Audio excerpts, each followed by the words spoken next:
ఈ రోజు అంశంలో ఇది నిన్నటి వరకు జరిగింది. ఈ రోజు అంశంలో ఏం జరిగిందంటే, ఇప్పుడు అబ్షలోము దావీదు మీద యుద్ధం చేయడానికి ఇశ్రాయేలీయులందరినీ పోగు చేశాడు. జాగ్రత్తగా ఈ లెసన్ అర్థమైతే మన కాన్సెప్ట్ క్లారిటీగా ఉంటుంది. ఇప్పుడు అబ్షలోము యుద్ధానికి సిద్ధపడి ఇశ్రాయేలులో ఉన్న సైన్యాన్ని మొత్తాన్ని తీసుకొని అబ్షలోము ఎవరి మీదకి యుద్ధానికి వచ్చాడంటే దావీదు మీదకి యుద్ధానికి వచ్చాడు. ఇది మనం దేనిలో గమనిస్తామంటే మనకు 2 సమూయేలు 18వ అధ్యాయంలో కనుక మొత్తం చదివితే ఈ యొక్క అంశాన్ని మనం గమనిస్తాం.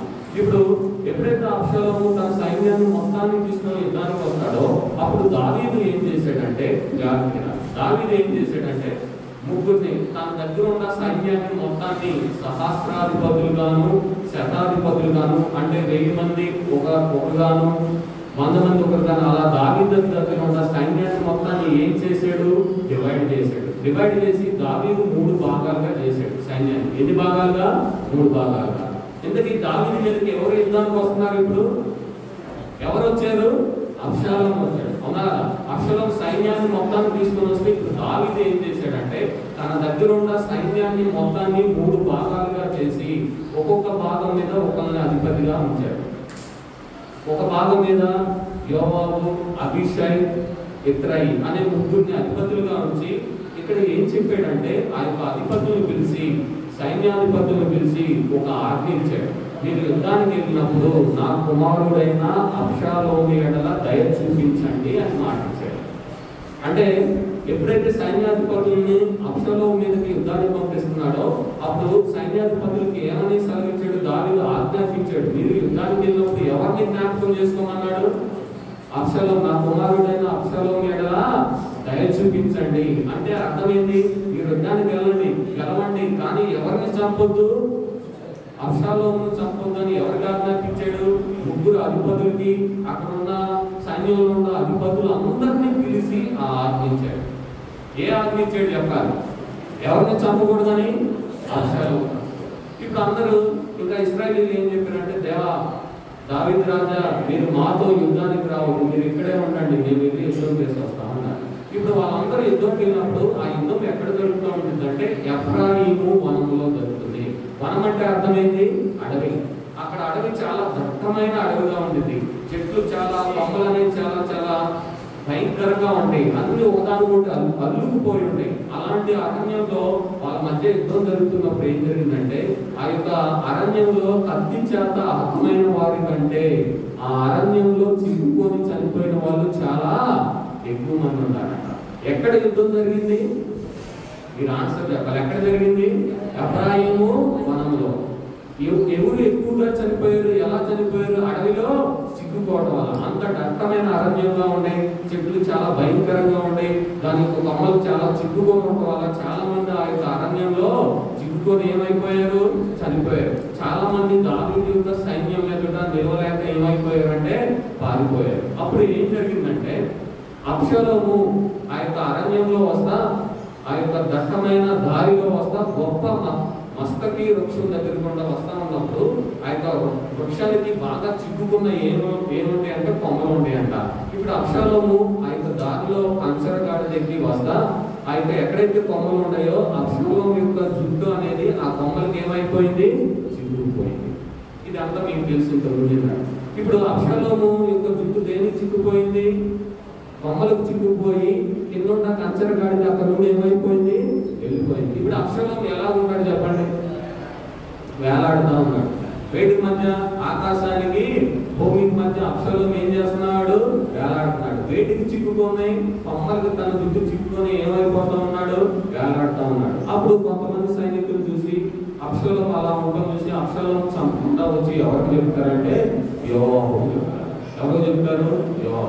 యోవాబు చెప్పినప్పుడు యోవాబు ఏమంటాడంటే, మరి అతన్ని మీరు అలా చూసినప్పుడు ఎందుకు చంపలేదు అంటే అక్కడ ఉన్న వారు ఏం చెప్తారంటే రాజు దావీదు మహారాజు మాకు ఆజ్ఞాపించాడు, ఎవరైనా దయ చూపించమన్నాడు? అబ్షలోము ఎడల దయ చూపించండి, అతను చంపొద్దని ఆజ్ఞాపించాడు, అందుకు చంపలేదు అంటాడు. అప్పుడు యోవాబు అక్కడికి వెళ్ళి బాణాలు గుండెలో వేసి ఎవరిని చంపేస్తాడు? అబ్షలోము. ఇక్కడ నేను ఒక వస్తున్నాడు అనుకుంటున్నాను. యోవాబు ఏం చేశాడు? దావీదు చెప్పిన ఆజ్ఞను పాటించాడా? ఆజ్ఞను అతిక్రమించాడా? దావీదు చెప్పిన ఆజ్ఞను పాటించాడా, ఆజ్ఞను అతిక్రమించాడా?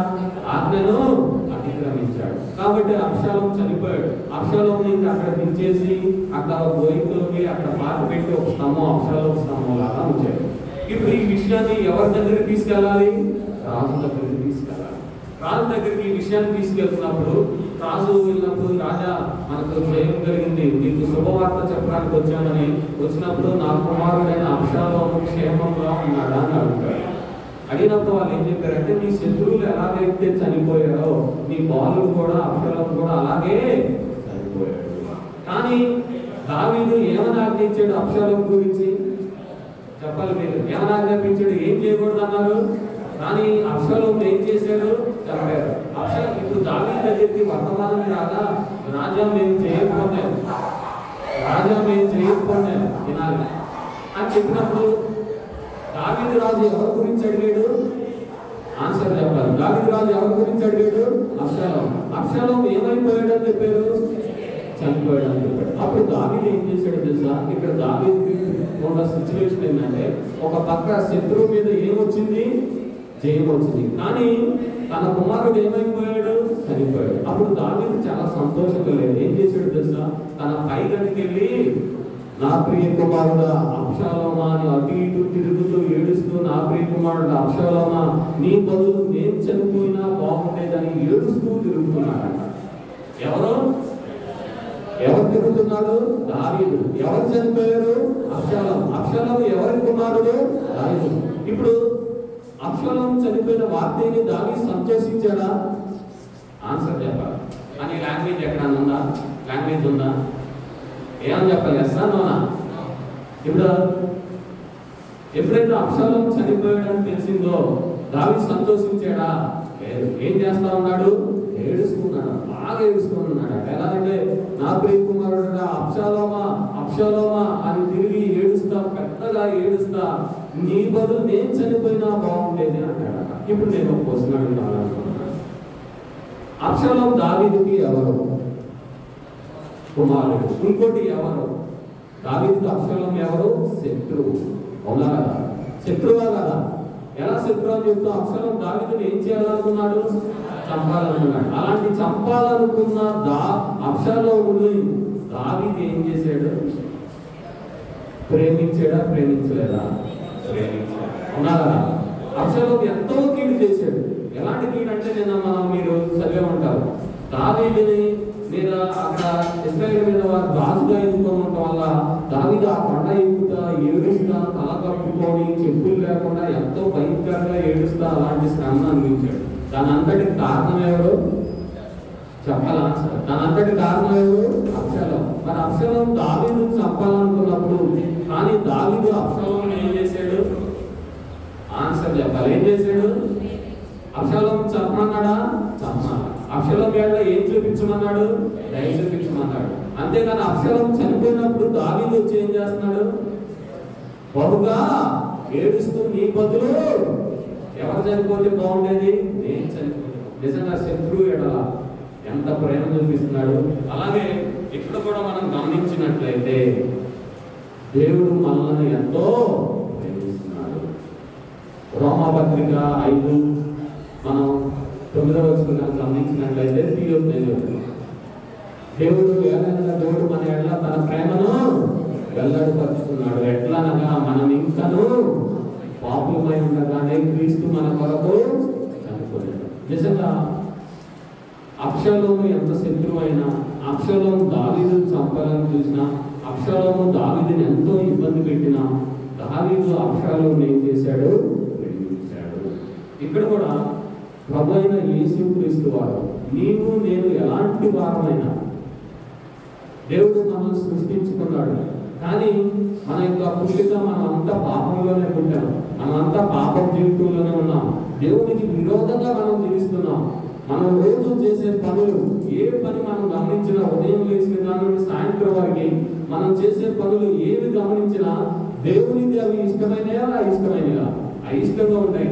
దేవునికి విరోధంగా మనం జీవిస్తున్నాం, దేవునికి శత్రువులుగా మనం జీవిస్తున్నాం. కానీ దేవుడు మన ఎడల ఏం కనపరుస్తున్నాడు? తన ప్రేమను వెల్లడిపరుస్తాడు. ఎట్లా మనం ఇంకాను పాపులమై ఉండగానే క్రీస్తు మన కొరకు చనిపోయాడు. ఎప్పుడన్నా ఆలోచించారా? నువ్వు దేవుడికి శత్రువైనా, దేవుడికి లోపడపోయినా, నీ యొక్క ఇష్టానుసారమైన జీవితంలో జీవిస్తున్నా, దేవుడు నిన్ను ఏం చేస్తున్నాడు? ప్రేమిస్తున్నాడు. దేవుడు ఏం చేస్తున్నాడు? ప్రేమిస్తున్నాడు. ఎలా ప్రేమిస్తున్నాడు అంటే దానికి ఉదాహరణ, దానికి ఏంటంటే ఆ ప్రేమ ఎలాంటిదంటే, నా పాపముల కొరకై, నీ యొక్క పాపముల కొరకై ఆయన యొక్క భూలోకంలోకి వచ్చి, అంటే తన ప్రియ కుమారుని పంపించి, ఆ యొక్క ప్రియ కుమారుడు మన కొరకు సిలువలో ప్రాణం పెట్టాడు. అంత గొప్ప ప్రేమ, అంత గొప్పగా ప్రేమిస్తున్నాడు నిన్ను నన్ను. మరి దేవుడు అలా నిన్ను ప్రేమిస్తున్నాడని నువ్వు ఎప్పుడన్నా గమనించావా?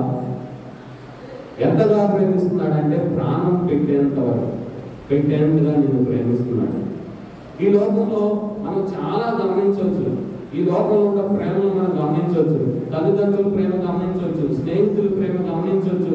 ఇంకా ఈ యొక్క యవన కాలంలో జనరేషన్ లో ఇప్పుడు ఎక్కువగా ప్రేమ నిలబడుతుంది. ఆ ప్రేమలు గమనించవచ్చు. ఆ ప్రేమలు ఎలాంటివంటే స్వార్థంతో కూడిన ప్రేమ.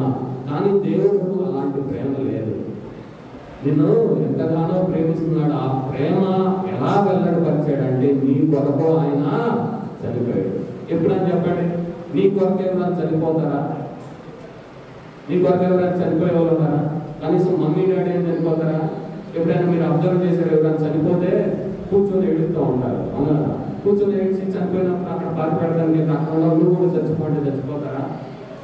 చచ్చిపోతారా చెప్పండి? చచ్చిపోరా. నీ కొరకు నా కొరకు ఎవరు ప్రాణం పెట్టేవాళ్ళు లేరు. అలా ప్రాణం పెట్టాలంట ప్రేమ ఎదుగుతుందంటే ప్రభు అయినా యేసుక్రీస్తు. ఎందుకంటే ఆయన నిన్ను ఏం చేస్తున్నాడు? ప్రేమిస్తున్నాడు. ఎప్పుడైనా ఆ ప్రేమను నువ్వు గమనించావా? ఇంకా నువ్వు అలా ఉన్నట్లయితే, పాపంలో ఉన్నట్లయితే, ప్రభు యేసుక్రీస్తు వారు సిలువలో 2 చేతులు చాపి, నా ప్రియ కుమారుడా, తండ్రి అయిన దావీదు ఎలా ఏడుస్తున్నాడో అబ్షాలోము చనిపోయినప్పుడు, నా కుమారుడు అబ్షాలోము బిగ్గరగా ఎంత ఏడుస్తున్నాడో, నువ్వు కూడా పాపంలో జీవిస్తూ ఉంటే, ఇంకా రక్షణ పొందకపోతే, నీవు చేసే ప్రతి ఒక్క పాపమును బట్టి దేవుడు ఏం చేస్తున్నాడు? ఏడుస్తున్నాడు. కాబట్టి ఇప్పుడైనా నువ్వు రక్షింపబడకపోతే ఏం చేయాలి? ప్రభు అయిన యేసుక్రీస్తు వద్దకు వచ్చి ఈ యొక్క పాపములు ఆయన దగ్గర ఏం చేయాలి? చదువుకునేవాడుగా ఉండాలి. ఇప్పుడు రెండోదిగా చూసినట్లయితే నిన్న జరిగిన దాని గురించి క్వశ్చన్స్ అడుగుతున్నాం. నిన్న మట్టి పాత్ర గురించి మనం విన్నాం. అవునా? మట్టి పాత్రను తయారు చేయాలంటే కుమ్మరివాడు ఏం చేయాలి? 5 విషయాలు చెప్పారు. గుర్తుందా? మొదటిది ఏం చేయాలి? మట్టిని తీసుకోవాలి. ఎక్కడిగా ఉన్న మట్టిని తీసుకోవాలి. రెండోది ఆన్సర్ చెప్పాలి. ఆ మట్టిలో ఉన్న దేన్ని సపరేట్ చేయాలి? వేస్ట్ అంటే రాళ్ళు కానీ చెత్త కానీ ఏమైనా ఉంటే మట్టిలో దాన్ని ఏం చేయాలి? సపరేట్ చేయాలి. మూడోది ఏం చేయాలి? పాత్రను తయారు చేయాలి. పాత్రను ఏం చేయాలి? తయారు చేయాలి. గుర్తుందా? మట్టి పాత్రను తయారు చేయాలంటే 5 అంశాలు, 5 స్టెప్స్ ఉంటాయి. ఫస్ట్ వన్, మట్టిని తీసుకోవాలి. దానిలో ఉన్న వేస్ట్ని, చెత్తని, రాళ్ళని ఏం చేయాలి? సపరేట్ చేయాలి. రెండోది. మూడవది పాత్రను తయారు చేయాలి. నాలుగవది ఆ పాత్రను ఎక్కడ పెట్టాలి? ఆవంలో పెట్టాలి, బట్టీలో పెట్టాలి. ఐదవది బట్టీలో పెట్టిన తర్వాత దాన్ని తీసి దానికి ఏమేయాలి? మంచిగా కలర్ రంగు అనేది వేయాలి, డిజైన్ అనేది వేయాలి. ఇది మట్టిని తయారు చేయడం. ఇప్పుడు ఎప్పుడైతే ఒక కుమ్మరి మట్టిని తయారు చేస్తూ ఉంటాడో మొదటి స్టెప్లో మంచిగా మందుని తీసుకుంటాడు.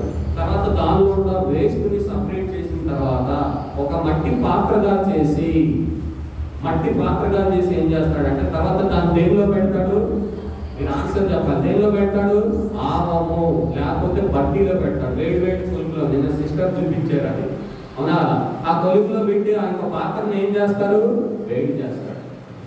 వేడి చేసినప్పుడు కొన్నిసార్లు వేడి చేయడం అయిపోయిన తర్వాత ఆ యొక్క మట్టి పాత్రలను కొన్ని తీసినప్పుడు కొన్ని పాత్రలు ఎలా కనపడతాయి అంటే ఆ యొక్క మట్టి పాత్రలకు కొన్ని సారల్లాగా కనపడతా ఉంటాయి. అంటే ఆ యొక్క మట్టి పాత్రకి కొన్ని నెర్రలు అనేవి ఇచ్చి ఉంటాయి. నెర్రలు అంటే తెలుసు కదా, చిన్న చిన్న గాడులు లాంటివి వచ్చి ఉంటాయి.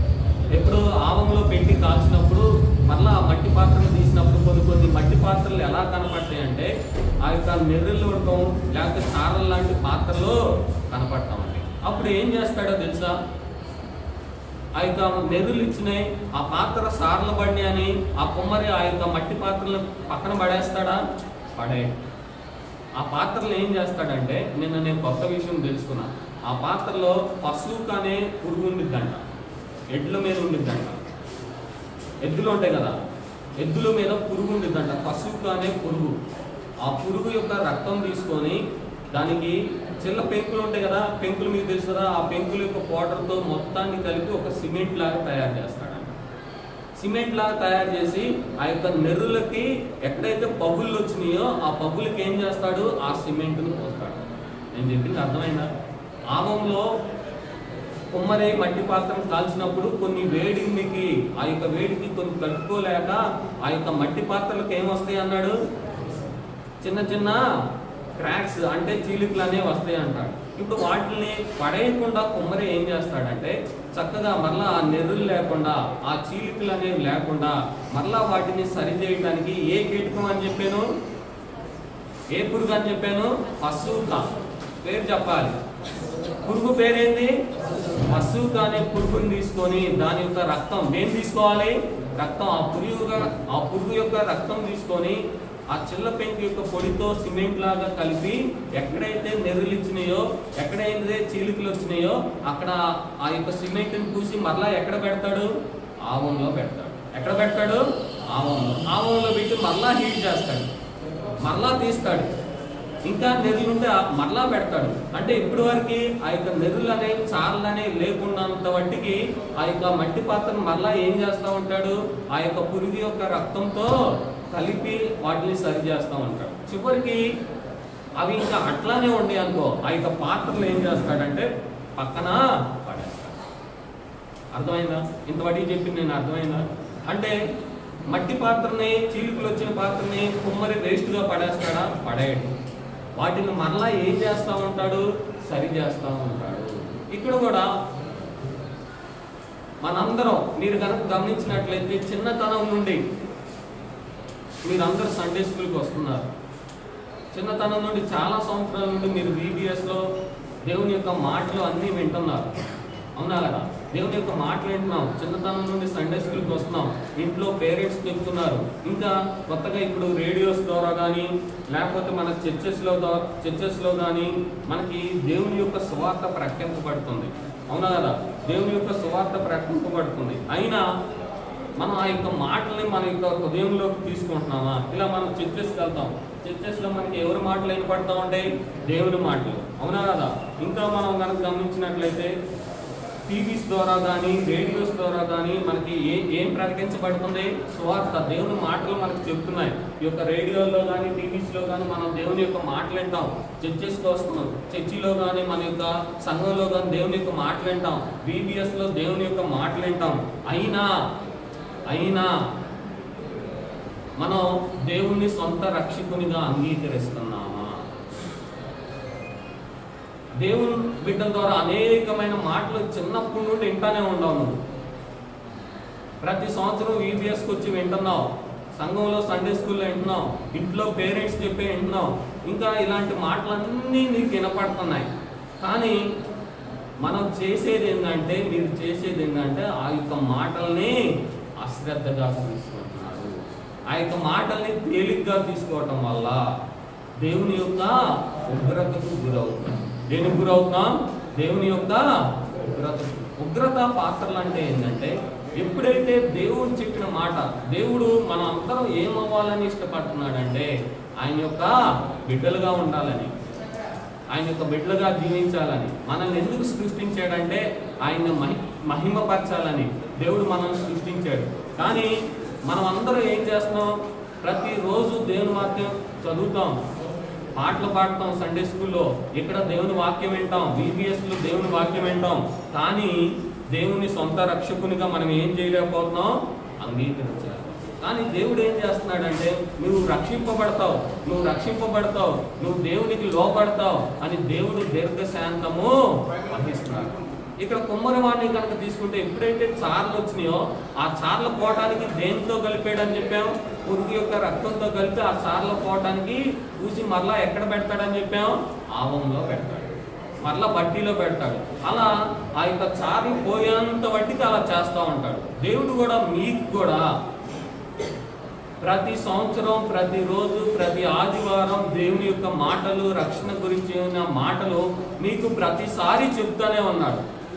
కానీ నువ్వు అశ్రద్ధ చేస్తే ఏం జరిగిందంటే దేవుని యొక్క ఉగ్రతకు లోనవుతావు. దేవుని యొక్క ఉగ్రతకు లోనవుతావు. దేవుని యొక్క మాటలు ఇంకా పట్టించుకోకుండా ఉంటే, నిన్న రక్షణ గురించి విన్నావు, ఉదయం మధ్యాహ్నం, ఈ రోజు వింటున్నావు, ప్రతిసారి వింటున్నావు, అయినా కానీ ఇంకా దేవుని యొక్క మాటలు కనుక నిర్లక్ష్యం చేస్తే నువ్వు ఎలాంటి వాడుగా అవుతావని బైబిల్ గ్రంథం సెలవిస్తుందంటే దేవుని యొక్క ఉగ్రతకు లోనవుతావు. ఎందుకంటే దేవుడు ఇప్పుడు వరకు నువ్వు రక్షణ పొందుతావని దీర్ఘశాంతం వహిస్తున్నాడు. ఇంకా నువ్వు రక్షణ పొందకపోతే దేవుడు ఉగ్రతకు నిన్ను అప్పచెప్తా ఉన్నాడు. ఒక అంత్య దినం వచ్చింది, ఒక దినం వచ్చింది, అప్పుడు దేవుడు మనందరికి ఏం చేస్తాడు? తీర్పు తీరుస్తాడు. నువ్వు రక్షింపబడకపోతే నువ్వు ఎక్కడికి వెళ్తావు? చెప్పాలా? ఎక్కడికి వెళ్తావు? పరలోకానికి వెళ్తావు, నరకానికి వెళ్తావా? నరకానికి వెళ్తావు. దేవుని యొక్క ఉగ్రత అంత భయంకరంగా ఉండేది. నరకంలో నిన్న చెప్పాం 6000 డిగ్రీల సెల్సియస్ ఉంటుందంట, భయంకరమైన వేదన, అగ్ని. అలాంటి దానిలో మనం ఉండగలమా? ఉండలేము.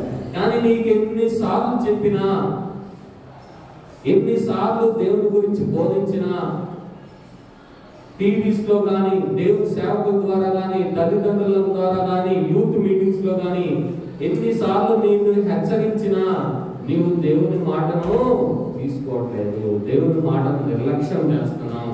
ఎప్పుడైతే నువ్వు నిర్లక్ష్యం చేస్తావో దేవుడు ఖచ్చితంగా నీకేం తెలుస్తా అంటాడు? తీర్పు తెలుస్తా అంటాడు. తీర్పులో కనుక మనం ఉంటే మన యొక్క పరిస్థితి, నీ యొక్క పరిస్థితి ఎంతో భయంకరంగా. కుమ్మరి అది ఆ యొక్క చీలికలో సరైనంత వంటికి ఆ సిమెంట్ రక్తాన్ని పూస్తూ ఉంటాడు. అంటే ఇక్కడ అర్థం ఏంటంటే నువ్వు కూడా ఉగ్రత నుండి తప్పించుకోవటానికి దేవుడు తన యొక్క స్వరక్తం ఇచ్చి నిన్ను రక్షించుకోవాలని చూస్తున్నాడు. తన రక్తం ద్వారా నీ యొక్క పాపాలను కడగాలని చూస్తున్నాడు.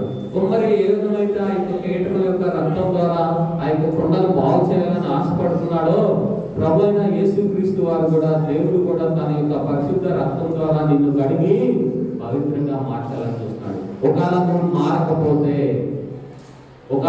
మారకపోతే అంత్య దినం అనేది ఉంటుంది, దేవుడు తీర్పు దినం అనేది ఉంటుంది. అప్పుడు ఖచ్చితంగా దేవుని యొక్క ఉగ్రతకి ఏమవుతావు?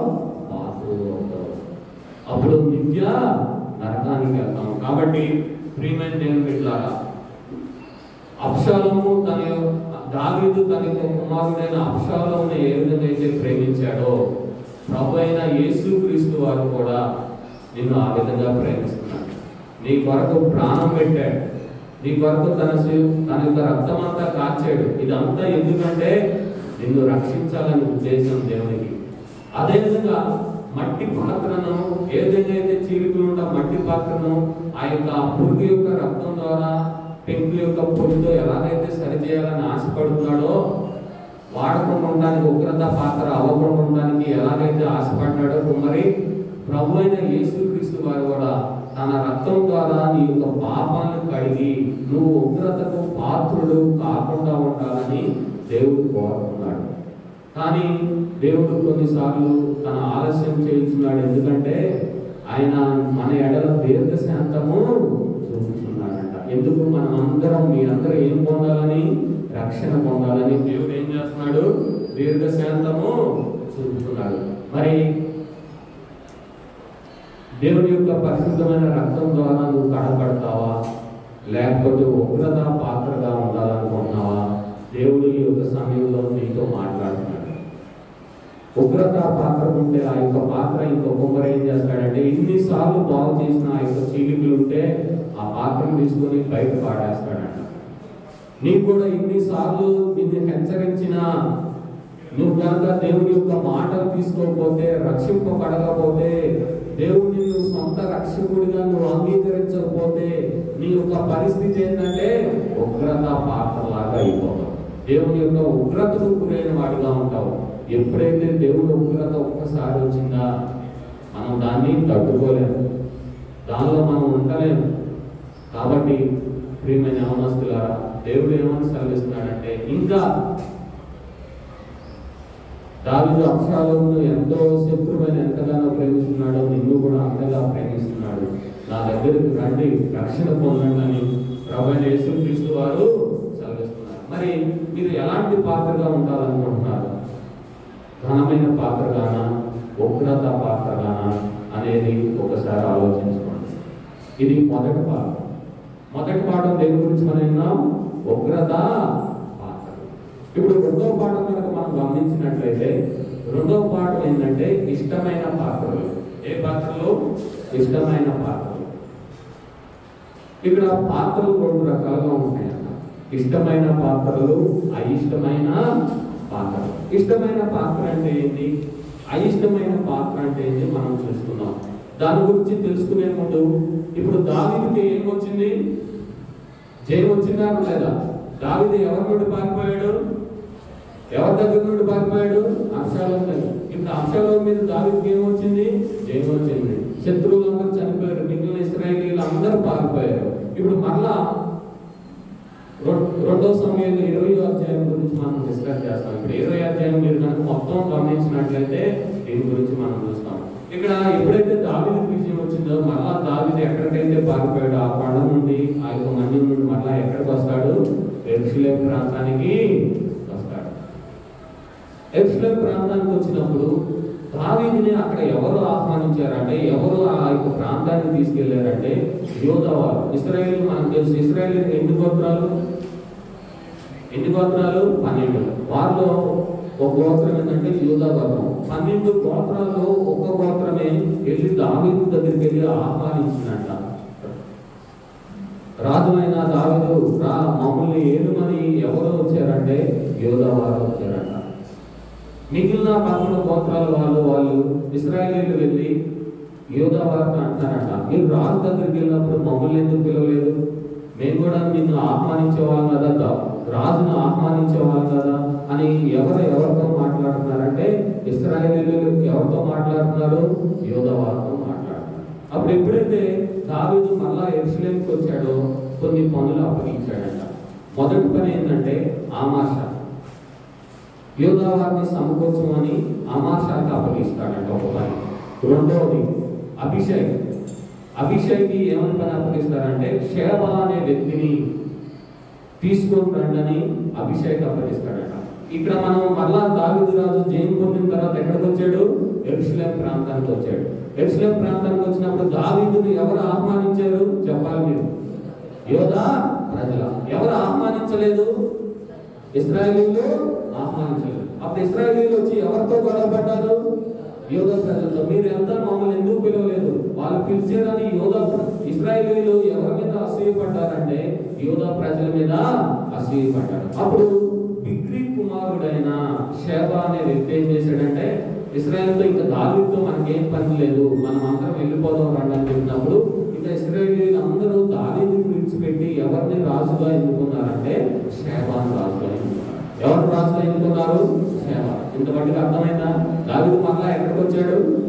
యెరూషలేముకి వచ్చాడు. అవునా? ఎవరు ఆహ్వానించారు?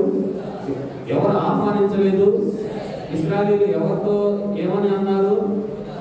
యోధా ప్రజలతో మీరు దావీదు దగ్గరికి వెళ్ళినప్పుడు మమ్మల్ని ఎందుకు పిలవలేదు అని ఎవరితో అన్నారు? ఇశ్రాయేలీయులు. మళ్ళా చివరికి ఇంకా ఇశ్రాయేలీయులు వెళ్ళిపోయి షేబాని ఎన్నుకొని వాళ్ళని తన రాజుగా చేసుకున్నారు. అప్పుడు దావీదు 3 పనులు చేశాడు. మొదటిది అమాషాని వెళ్ళి ఎవరిని సమకూర్చమన్నాడంట? యోధా ప్రజలందరినీ సమకూర్చి, నేను వచ్చాను మళ్ళా అందరిని సమకూర్చమని అమాషాకు చెప్పాడంట. రెండవది అభిషేక్ ఏం చెప్పాడంటే, షేబా మనకు వ్యతిరేకంగా ఉన్నాడు కాబట్టి అతను వెళ్ళి చంపండి, అతను ముట్టడించండి అని ఎవరికి చెప్పాడంటే అభిషేక్ చెప్పాడంట.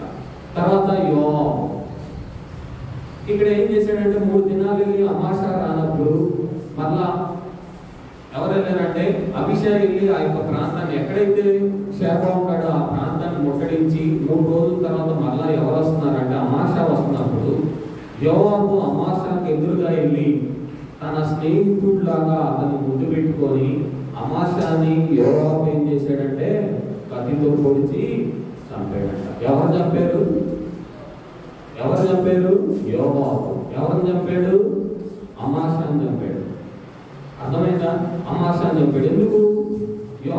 యోవాబు అమాసా దగ్గర చాలా మంచిగా వెళ్ళాడు, ప్రియ సహోదరుడు అని వెళ్ళాడు, చక్కగా కౌగిలించుకున్నాడు, ముందు పెట్టుకున్నాడు. కానీ ఏం చేశాడంట? అతని పొట్టలో పొడిచి చంపేశాడు. పేగులు బయటకు వచ్చి అయితే అమాసా చనిపోయాడంట. చూసారా యోవాబు యొక్క ఆలోచనలు ఎంత కష్టంగా ఉన్నాయో. పైకి చాలా ప్రవర్తన, నేను అన్న చెప్పాడు, ప్రవర్తన మంచిగా కనపడిందంట, కానీ క్రియలో చెడ్డలుగా ఉంటుంది. కాబట్టి మంచిగా సహోదరుడు అని పిలిచాడు, కౌలించుకున్నాడు, చక్కగా ముందు పెట్టుకున్నాడు. రెండో చేతి ఏం చేశాడు? అతన్ని పొడిచి చంపేశాడు. యోవాబు యొక్క కష్టమైన ఆలోచన, యోవాబుకు అసూయ. ఎవరంటే అసూయ? అమాసా అంటే అసూయ. ఎవరంటే అసూయ? అమాసా అంటే అసూయ. కాబట్టి ఇక్కడ ఇష్టమైన పాత్రలు అంటే ఏంటంటే దేవుడికి ఎవరు ఇష్టంగా ఉంటారు అనేది నిన్న మనం ఫస్ట్ లెసన్ లో డిస్కస్ చేశారు. రెండు పాత్రల గురించి ఉంటాయి. ఏమేం పాత్రలు అయ్యి? ఘనమైన పాత్ర, మీరు చెప్పాలి, ఆన్సర్ చెప్పాలి. ఘనమైన పాత్ర దేనికి ఉపయోగిస్తాం? నీరు పోయడానికి. అతిథులు వచ్చినప్పుడు నీరు పోయడానికి ఏ పాత్ర ఉపయోగిస్తాం? ఘనమైన పాత్ర. ఘనహీనమైన పాత్ర దేనికి ఉపయోగిస్తాం? చెప్పాలి, దేనికి ఉపయోగిస్తాం? మిగిలిన నీళ్ళన్నీ, నేను విన్నారు కదా, మిగిలిన నీళ్ళన్నీ దేనిలో పోస్తారు? ఘనహీనమైన పాత్రలో పోస్తారు. ఎప్పుడైతే ఈ ఘనహీనమైన పాత్రలో ఆ నీళ్లు పోస్తారో ఆ నీళ్లు అంతే ఉండి చివరికి అవి మురికిగా అయిపోయి ఆ నీరు ఏం కొడుతుందంటే వాసన కొడతా ఉంటుంది. అవునా కదా? మీరే చెప్పాలి. కుండలో నీళ్ళు కోసం అసలు ఎప్పుడు వాడలేదు, ఆ నీళ్ళు ఎట్లా ఉంటాయి? చాలా మంచిగా ఉంటాయా? ఎలా ఉంటాయి? ఎలా ఉంటాయి? మంచిగా ఉంటాయా? చెడుగా ఉంటాయా? చెడుగా ఉంటాయి, వాసన కొడతాయి. ఇంకా అవి తాగడానికి ఉపయోగపడతాయా? చెప్పాలి, తాగడానికి ఉపయోగపడతాయా? ఉపయోగపడవు.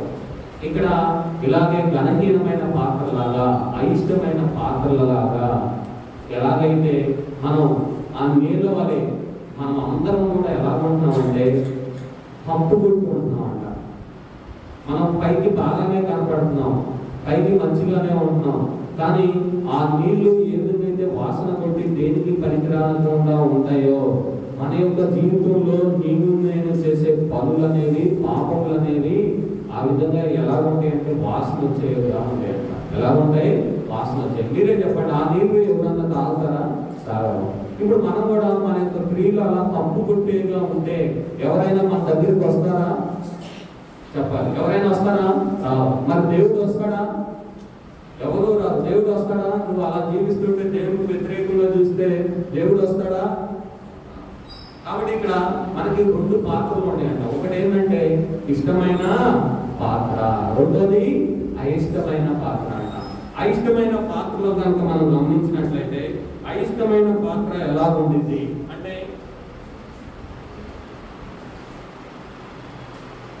అదే పాత్ర అయిష్టమైన పాత్ర. No pleasure. నో ప్లెజర్ అంటే అయిష్టమైన పాత్ర. ఈ అయిష్టమైన పాత్రలో ఏమేమి ఉంటాయి అనేది కనుక గమనించినట్లయితే మీరే చెప్పాలి, ఏమేమి ఉంటాయి? ఫస్ట్ వన్, దానిలో ఏముంటాయి అంటే అదేం చెప్పాలి. ఫస్ట్ వన్ ఏముంటుంది అయిష్టమైన పాత్రలో? జలసి. జలసి అంటే ఏంది? అసూయ. అవునా? ఇష్టమైన పాత్రలో ఉంటాయా? అయిష్టమైన పాత్రలో ఉంటాయా? అయిష్టమైన పాత్రలు. అక్కడ అసూయకి మనకి ఎగ్జాంపుల్ మనం ఏం తీసుకున్నాం? యోవాబు ఎలాంటి వాడు? అసూయ ఉందా లేదా? యోవాబుకు అసూయ ఉంది. ఇంకోటి ఇశ్రాయేలుకు అసూయ ఉందా లేదా? ఎవరి మీద అసూయ ఉంది? యూదా ప్రజల మీద అసూయ ఉంది. ఇంకా మనం గమనించినట్లయితే షేబా ఎవరి మీద అసూయ ఉంది? దావీదు మీద అసూయ ఉంది. అవునా కదా? కాబట్టి అయిష్టమైన పాత్రలుగా ఉంటే, అయిష్టమైన పాత్రలుగా ఉంటే వారిలో ఉన్న లక్షణాలు, గుణాలు ఎలా ఉంటాయి అంటే మొదటిగా వారిలో ఉండే గుణం ఏంటంటే అసూయ. ఆ అసూయ వాళ్ళలో గమనించాం. మనలో కూడా ఏముంటుంది? అసూయ ఉంటుంది. నిన్న సిస్టర్ చెప్పారు, అసూయ అంటే ఇతరులు చేసేదాన్ని మనం ఏం చేయలేమంట? ఓర్చుకోలేం. ఓర్చుకోలేం తనమేంది? అసూయ. ఎవరికైనా ఎక్కువ మార్కులు వచ్చినా మనం ఓర్చుకోలేము, ఎవరికైనా ఫస్ట్ ర్యాంక్ వచ్చినా మనం ఓర్చుకోలేము. ఇంట్లో పేరెంట్స్ నీకంటే నీ సిబ్లింగ్స్ కి, నీ అన్న కానీ తమ్ముడు కానీ మంచిగా కొనిపిస్తే మనం ఓర్చుకుంటామా? ఓర్చుకోలేము. అలాంటి దాన్ని మనం ఏమంటాం? అసూయ. రెండోది ఇంకా వాళ్ళలో ఏముంటాయి అంటే సెకండ్ వన్ విగ్గుడ్ థాట్స్. ఏ థాట్స్? విగ్గుడ్ థాట్స్. విగ్గుడ్ థాట్స్ అంటే మీనింగ్ ఏంటంటే చెడు ఆలోచనలు. ఏ ఆలోచనలు? చెడు ఆలోచనలు. ఇక్కడ మనం గమనించిన దానిలో ఎవరికి చెడు ఆలోచనలు ఉండే చెప్తారా? ఇప్పుడు మనం సెకండ్ దానిలో స్టోరీ ఉన్నాం. ఎవరికి చెడు ఆలోచన ఉంది? యోవాబుకి చెడు ఆలోచన ఉంది. ఉందా లేదా? యోవాబు చెడు ఆలోచన ఉంది. నుండి ఎవరు చంపాడు? అమాశాన్ని చంపాడు. మూడోది దానిలో ఉండేది ఏంటంటే విక్డ్ నీడ్స్. ఫస్ట్ వన్ ఏంటి? Jealousy. Second one wicked thoughts. Third one wicked needs. Jealousy అంటే అసూయ, విక్డ్ థాట్స్ అంటే చెడు ఆలోచనలు, చెడు తలంపులు. మూడోది విక్డ్ నీడ్స్ అంటే ఏంటంటే ఆ యొక్క ఎప్పుడైతే చెడు ఆలోచనలు, చెడు తలంపులు మన యొక్క హృదయంలో ఉంటాయో, మన యొక్క మనసులో ఉంటాయో, మనం చెడు కార్యాలు చేసేవారంగా ఉంటాము. ఏ కార్యాలు చేస్తాం? చెడు కార్యాలు. అలాంటి చెడు కార్యాలు చివరికి ఏం చేసేవిగా ఉంటాయి అంటే హత్య చేసేవిగా ఉన్నాయి. ఇక్కడ యోవాబుని మనం గమనించినట్లయితే యోవాబుకి ఏముంది? అసూయ ఉంది. ఎవరంటే అసూయ ఉంది? అమాశ అంటే అసూయ ఉంది. అవునా కదా? కాబట్టి అమాశ అంటే అసూయ ఉంటే వల్ల అమాశ గురించి తన హృదయంలో, తన యొక్క మనసులో ఎలాంటి కార్యాలు ఉన్నాయి? చెడు తలంపులు వచ్చినాయి. అమాశాన్ని చెడు కార్యాలు చేయాలని ఆ యొక్క తలంపులు ఉండటం వల్ల చెడు కార్యాలు చేస్తున్నాడు. చెడు కార్యాలు చేసి చివరికి ఏం చేశాడు? అమాశాన్ని హత్య చేశాడు. ఇప్పుడు కూడా యవనస్తులుగా మీ యొక్క జీవితంలో అసూయ తర్వాత ఎక్కువగా ఉండేది ఏంటంటే చెడు ఆలోచనలు, చెడు తలంపులు. ఎలాగా అంటే సపోజ్ ఫర్ ఎగ్జాంపుల్ మనం ఒక సెల్ ఫోన్ తీసుకుంటాం. సెల్ ఫోన్ మనం మంచిగానే వాడుకోవాలని తీసుకుంటాం. కానీ చివరికి మన యొక్క ఆలోచనలు ఎలాంటి వాటి మీదకి వెళ్తాయి? చెప్పాలి. ఎలాంటి వాటి మీదకి వెళ్తాయి? చెడు తలంపుల వాటి మీదకి వెళ్తాయి. ఆ చెడు తలంపులు ఫోన్స్ లో చూడటం వల్ల ఆ యొక్క కార్యాలు చేసేవారుగా ఉంటారు. అందుకని ఇంకా మన యొక్క సమాజంలో జనరేషన్స్ లో గమనిస్తే ఇప్పుడు ఉన్న సినిమాలన్నీ ఎంతో భయంకరమైన సినిమాలు. ఆ యొక్క సినిమాలు ఎప్పుడైతే నువ్వు చూస్తావో నీ యొక్క హృదయంలో ఎలాంటి తలంపులు వస్తాయి? చెడు తలంపులు అనేవి వస్తాయి. ఆ యొక్క చెడు తలంపులు ఏం చేస్తే అంటే చెడు కార్యాలు చేస్తే ఆ యొక్క సినిమాలో ఎవరైతే ఏ విధంగా చెడుగా ప్రవర్తించారో అలాగే మనం ఉండాలని ఆశపడతాం. నువ్వు కూడా ఒక సినిమా ఏదైనా చూసినప్పుడు ఒక హీరో ఎక్కువగా ఫాలో అవుతావు, వాళ్ళలాగా ఉండాలని ఆశపడతావు. ఒక హీరో ఇలాగా ఉండాలని ఆశపడతావు. చివరికి అది హత్యకు నాశనం అయిపోవడానికి దారి తీస్తుంది. కాబట్టి నువ్వు ఎలాంటి పాత్రగా ఉన్నావు? ఇష్టమైన పాత్ర, అయిష్టమైన పాత్రగా ఉన్నావా? అయిష్టమైన పాత్ర అంటే అయిష్టమైన పాత్రలు మనం ఇంకా జిరాక్స్ తీస్తే ఇంకా చాలా ఉంటాయి. ఆ మూడేనా? అయిష్టమైన పాత్రలు ఏమేమి చెప్పవచ్చు చెప్పండి. ఫస్ట్ వన్ ఏమన్నా? జలసీ. జలసీ అంటే ఏంటి? అసూయ. రెండోది విక్డ్ థాట్స్ అంటే చెడు తలంపులు. మూడోది విక్డ్ నీడ్స్. విక్డ్ నీడ్స్ అంటే చెడు కార్యాలు. ఇంకా అవేనా? ఇంకేమేముంటాయి? స్వార్థం, సెల్ఫిష్నెస్. నేను అంతా 6 చెప్పే గుర్తున్నాయా? ఫస్ట్ వన్ ఏంది? కోపం. రెండోది సోమరితనం. మూడోది అసూయ. నాలుగోది స్వార్థం. ఐదోది గర్వం. ఆరోది మూర్ఖత్వం. ఇలాంటివన్నీ దేని కిందకు వస్తాయి? ఇష్టమైన పాత్ర, అయిష్టమైన పాత్ర. అయిష్టమైన పాత్ర. మరి ఈ యొక్క లక్షణాలన్నీ కనుక మనం ఆలోచిస్తే నువ్వు ఎలాంటి పాత్రగా ఉన్నావు అనేది మనకు అర్థమవుతుంది. ఆ యొక్క లక్షణాలు బట్టి నువ్వు ఎలాంటి పాత్రగా ఉన్నావు. నీలో అసూయ ఉందా?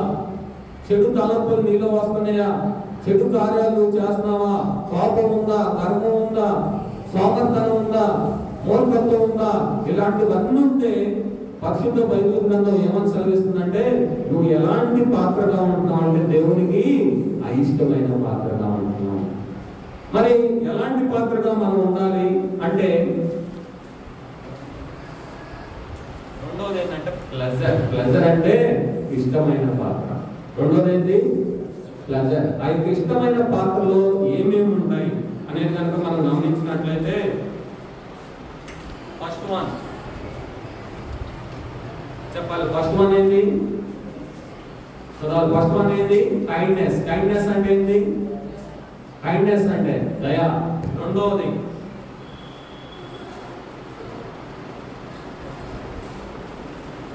ఏంటి? ప్రేమ. మూడవది థాట్ఫుల్నెస్ అంటే అంటే దేవుని సంతోషపరిచేవారుగా ఉంటాం. కాబట్టి ఇష్టమైన పాత్రగా ఉండాలంటే వారిలో ఎలాంటి లక్షణాలు ఉంటాయంటే, మొదటిది ఏంటి? కైండ్నెస్. కైండ్నెస్ అంటే ఏంటి? దయ. రెండవది ప్రేమ. మూడవది ఇద్దరితో పాటు మనం ఏం చేసేవారుగా ఉండాలి? సంతోషించేవారుగా ఉండాలి. ఆ యొక్క వచనం మనం చూద్దామా? రోమీయులకు రాసిన పత్రిక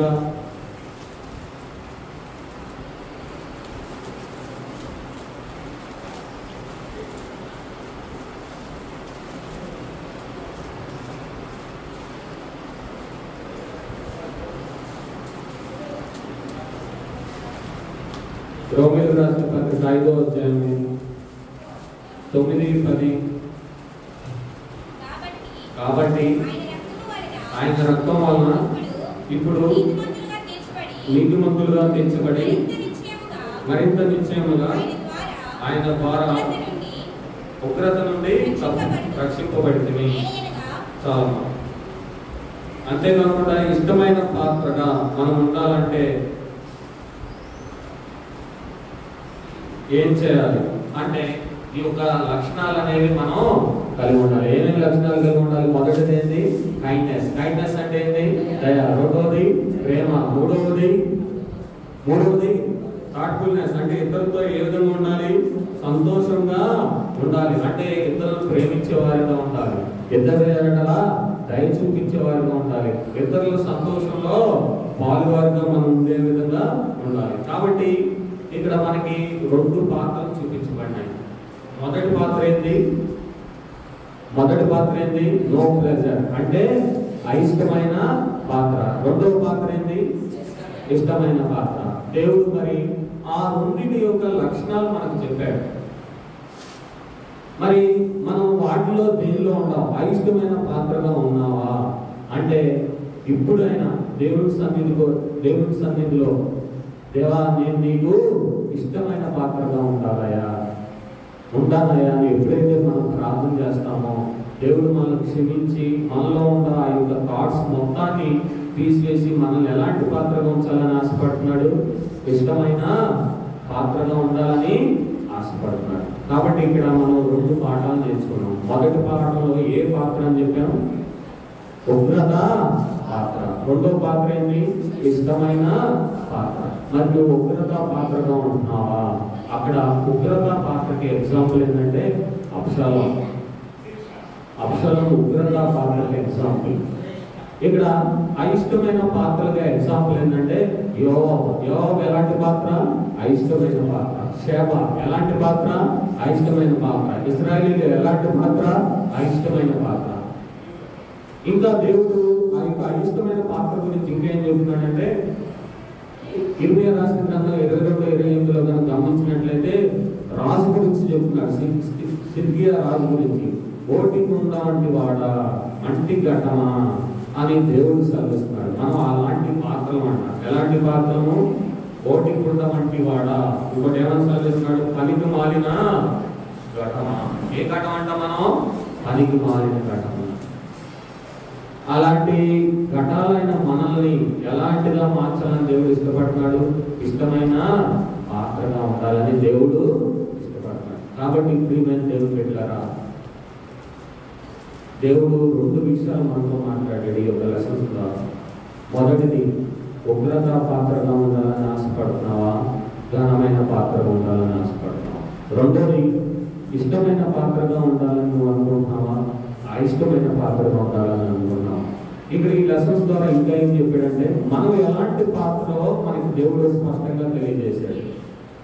ఉగ్రత పాత్ర అంటే చెప్పాము, దేవుడు ఎన్నిసార్లు హెచ్చరించినా దాన్ని తీసుకోకపోతే, ఆయన యొక్క మాటను వినకపోతే దేవుడికి ఉగ్రతకు మనం పాత్రలు అని చెప్తున్నాడు. అలాంటి వారిని ఏ పాత్ర అంటాడంటే ఉగ్రత పాత్ర. మరి ఒక్కసారి మీరు ఆలోచించుకోండి. దేవుడు అనేక సార్లు రక్షణ గురించి మీకు బోధించాడు. దేవుడి బిడ్డల ద్వారా మీతో మాట్లాడాడు. కానీ ఇంకా నువ్వు నిర్లక్ష్యం చేస్తుంటే, ఇంకా నాకు కాదులే, ఎప్పుడు వినే వాక్యమే, ఎప్పుడు BBS లో జరిగేదే ఇది అని నువ్వు ఎప్పుడైతే కామన్గా తీసుకుంటావో, అశ్రద్ధగా ఉంటావో, చివరికి నువ్వు ఎలాంటి పాత్ర అవుతావని దేవుడు సెలవిస్తున్నాడంటే ఉగ్రత పాత్ర అవుతామని సెలవిస్తున్నాడు. ఉగ్రత పాత్ర అయితే ఏం జరిగిందో కూడా చెప్పాడు. ఉగ్రత పాత్ర కుమ్మరి ఉపయోగించుకుంటాడా? అవి బయట పడేస్తాడు, చెత్త వేస్తూ ఉంటారు. ఇంకా అదే విధంగా మనం కూడా ఉగ్రత పాత్రగా మీరు అంతే మిగిలిపోతే, దేవుడి యొక్క రక్షణ మీరు పొందకపోతే, చివరికి దేవుడు తీర్పు తీర్చినప్పుడు మీరు ఎక్కడికి వెళ్తాడని సెలవిస్తున్నాడు? నిత్య అగ్ని నరకానికి వెళ్తానని సెలవిస్తున్నాడు. మరి ఇన్నిసార్లు హెచ్చరించిన నువ్వు ఇంకా లోపడకపోతే నువ్వు ఉగ్రత పాత్రని ప్రభు యేసుక్రీస్తు వారు సెలవిస్తున్నారు. మరి నువ్వు ఎలాంటి పాత్రగా ఉండాలని ఆశపడుతున్నావు? ఉగ్రత పాత్రగా ఉండాలని ఆశపడుతున్నావా? ఘనమైన పాత్రగా ఉండాలని ఆశపడుతున్నావా? ఈ రెండో పాటలో కనుక మనం గమనించినట్లయితే దేవుడికి రెండు పాత్రలు అంటే ఇష్టమైన పాత్రలో అయిష్టమైన పాత్ర. మనకుండే లక్షణాల ద్వారా మనం ఇష్టమైన పాత్రగా ఉంటున్నామా, అయిష్టమైన పాత్రగా ఉంటున్నామా? దేవుడు మనతో మాట్లాడాడు, మీ అందరితో మాట్లాడాడు. యోవాబులాగా ఇష్టమైన పాత్రగా ఉంటే, షేబాలాగా ఇష్టమైన పాత్రగా ఉంటే, ఇశ్రాయేలు వారి ఇష్టమైన పాత్రగా ఉంటే దేవుడికి ఇష్టం ఉండదు. కాబట్టి దేవుడు ఆ యొక్క అయిష్టమైన పాత్రకి ఏం చేశాడు? ఎలాగైతే నిర్లించిన వాటికి కుమ్మరి ఆ యొక్క రక్తాన్ని పూస్తాడో, పశువు కప్పుడి యొక్క రక్తాన్ని పూసి దాన్ని సరి చేస్తాడో, అలాగే ఆ యొక్క ఇష్టం లేని పాత్రను ఇష్టమైన పాత్రగా మార్చడానికి దేవుడు నీ యొక్క పాపముల కొరకై, నా యొక్క పాపముల కొరకై ఆ యొక్క కల్వరి శిలువలో ఏం పెట్టిన వాడుగా ఉన్నాడు? రాము పెట్టిన వాడుగా ఉన్నాడు. ఎలాంటి బ్లడ్ అంటే అది ప్రెషియస్ బ్లడ్, విలువైన రక్తం, అమూల్యమైన రక్తం. ఆ యొక్క రక్తం ద్వారా నీ యొక్క పాపములు కడిగి నీకు ఇష్టమైన పాత్రగా మార్చుకోవాలని దేవుడు ఆశపడుతున్నాడు. కాబట్టి మంచి నిర్ణయం తీసుకుంటామా? ఈరోజు గంటల వాక్యం చూద్దామా? యాకోబు పత్రిక 3వ అధ్యాయం 16వ వచనం. యాకోబు పత్రిక 3వ అధ్యాయం 16వ వచనం. అందరూ కలిసి చదువుకున్నాం.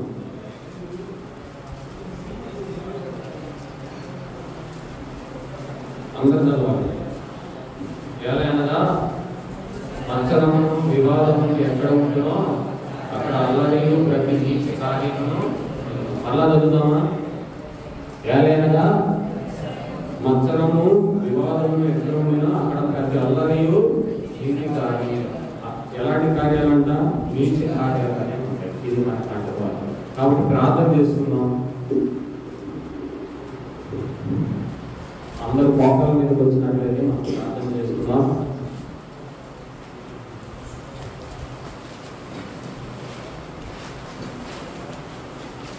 ప్రియమైన యవనస్తులారా, దేవుడు మీతో స్పష్టంగా ఈరోజు మాట్లాడాడు. ఉగ్రత పాత్ర గురించి, ఇష్టమైన పాత్ర గురించి మీతో మాట్లాడాడు. ముందుగా దావీదు అబ్షాలోము ఏ విధంగా ప్రేమించాడో మనం విన్నాం. అబ్షాలోము దావీదుకి ఎంత కీడు చేసినా, దావీదు చంపాలని చూసినా, దావీదుకి ఎన్నో ఇబ్బందులు కలుగు చేసిన దావీదు ఎవరిని ప్రేమించాడంటే అబ్షాలోముని ప్రేమించాడు. తన కుమారుడు చనిపోయినప్పుడు ఎంతో ఏడుస్తూ, నా ప్రియ కుమారుడు అబ్షాలోమా అని ఏడుస్తూ, నీ బదులు నేను చనిపోయినా బాగుండేది. నిజమైన ప్రేమ. అదేవిధంగా ప్రభువైన యేసుక్రీస్తు వారు నువ్వు పాపంలో తీస్తూ ఉన్నప్పుడు, ఇంకా పాప కార్యాలు చేస్తూ ఉన్నప్పుడు దేవుడు నీ గురించి కూడా ఏడుస్తూ ఉన్నాడు. నా ప్రియ బిడ్డ, ఇంకా నువ్వు పాపంలో ఉంటావా? ఇంకా పాపంలో జీవిస్తావా అని నీ కొరకు ఏడుస్తూ, నిన్ను ప్రేమించి నీ కొరకు రక్తం కాల్చిన దేవుడుగా ఉన్నాడు. ప్రియమైన దేవుడు బిడ్డలారా, ఇంకా నువ్వు రక్షణ ఇంకా నిర్లక్ష్యం చేస్తున్నావా? ఇంకా నువ్వు ఇంకా పాపంలో ఉంటే దేవుడి యొక్క ప్రేమ శిలువ రక్తం ద్వారా మనం చూస్తున్నాం. ఆ యొక్క రక్తంలో దేవాన్ని ఆ యొక్క పాపాలు పడదని మీరు ప్రార్థించినట్లయితే దేవుడు మిమ్మల్ని రక్షిస్తానని సెలవిస్తున్నాను. అలా కాకుండా ప్రతిరోజు నిన్న మాటలు వారి ముందు మనం చూసిన ఉగ్రత పాత్ర ఏదైనా ఉందో అక్కడ యవనస్తులు యూత్లో కానీ, ఇంకా VBSలో కానీ, సండే స్కూల్లో కానీ ప్రతి సంవత్సరం ఎంత అలాగే ఉంటూ దేవుడిని నిర్లక్ష్యం చేస్తే దేవుడు ఉగ్రతకు లోనైన పాత్రగా ఉంటారని సెలవిస్తున్నాడు. నువ్వు కూడా ఇంకా నిర్లక్ష్యం చేస్తున్నావా? ఇంకా ఇది ఎప్పుడు వినేదిగా నువ్వు అనుకుంటున్నావా? అనుకుంటే దేవుడు ఏం చేస్తున్నాడంటే దీర్ఘశాంతంగా చివరిగా అంతం వచ్చినప్పుడు దేవుడు నీకు తీర్పు తీసినప్పుడు ఖచ్చితంగా నువ్వు ఎక్కడ ఉన్నావంటే ఉగ్రతకు లోనై నరకంలో కాలుచు ఎంతో భయంకరమైన స్థితిలో ఉంటావు. ఒకసారి నువ్వు ఆలోచించుకో, నువ్వు అలాంటి స్థితిలో ఉండాలని అనుకుంటున్నావా? లేదా దేవునికి ఇష్టమైన పాత్రగా మారాలని నువ్వు ఆశపడుతుంటే ఇప్పుడే ఈ క్షణమందే దేవా నన్ను క్షమించు, ఇప్పటి వరకు నీకు అయిష్టంగా నేను జీవించాను. అనేక సార్లు దేవుని బిడ్డలు చెప్పిన మాటలు, సేవకులు చెప్పిన మాటలు, తల్లిదండ్రులు చెప్పిన మాటలు నేను అవిధేయుడిగా ఇష్టానుసారంగా జీవిస్తూ ఉగ్రతకు లోనవుతున్నాను. నన్ను క్షమించండి, నీ యొక్క పరిశుద్ధ రక్తంతో నన్ను కడుగు ప్రభువా నన్ను ప్రార్థించినట్లయితే దేవుడు ఖచ్చితంగా ఈ యొక్క పాపములు కడిగి పరిశుద్ధపరిచి తన యొక్క ప్రియ కుమారుడుగా నిన్ను స్వీకరిస్తానని సెలవిస్తున్నాడు. రెండవ పాఠంలో మనం ఇష్టమైన పాత్ర గురించి చూసాం. మరి నీలో ఎలాంటి గుణాలను ఇష్టమైన అయిష్టమైన ఉంటే ఇప్పుడే మార్పు పోవమని ప్రభువైన యేసుక్రీస్తు వారు సెలవిస్తున్నారు. కాబట్టి అపూర్ణ నిర్లక్ష్యం చేయదు. ప్రియమైన మనసులారా, దేన్ని తెలివిగా తీసుకోవద్దు, ప్రార్థన చేయండి. మీ యొక్క పాపములు ఒప్పుకోండి, దేవుడు సొంత రక్షకుడుగా అంగీకరించండి. ప్రార్థన చేద్దాం. ఒక్క నిమిషం దయచేసి ఒకరిని తప్పించుకుందాం, ఇష్టమైన పాత్రలు ఉందాం, ప్రార్థించండి. ప్రేమగల మా ప్రియ పల్లవుతండి, నీ యొక్క పరిశుద్ధమైన పవిత్రమైన నామమున స్తోత్రాలు చెల్లించుకుంటున్నాం. ఇంతవరకు ప్రభా మీరు మాతో మాట్లాడిన మాటలు బట్టి వందనాలు, స్తోత్రాలు. అయ్యా, ఉగ్రత పాత్ర గురించి మీరు మాకు తెలియజేశారు. అక్షరం జీవితం ద్వారా మాకు తెలియజేశారు. ఒప్పుకోకపోతే అక్షరం జీవితం ఏ విధంగా అయితే నశించాడో మేము కూడా ఆ విధంగా ఉంటాను ప్రదేశాలు. దేవా, మా బిడ్డలు ఎవరు ఆ విధంగా ఉండకూడదు. ఒప్పుకొని నీకు ఇష్టమైన పాత్రలుగా వాడు ఉంటాను మీరు సహాయం దయచేయండి. వారి హృదయంలో మీకు కార్యం దయచేయండి. ఇంతవరకు మీరు సహాయపడుతూ వచ్చినాను మీరు కొన్నాను. మిగిలిన సమయాన్ని మా అందరికి ఆశీర్వాదపరంగా ఉంచున్నాను. మీరు ఎక్కడ చూపించి నడిపించుకున్నాను.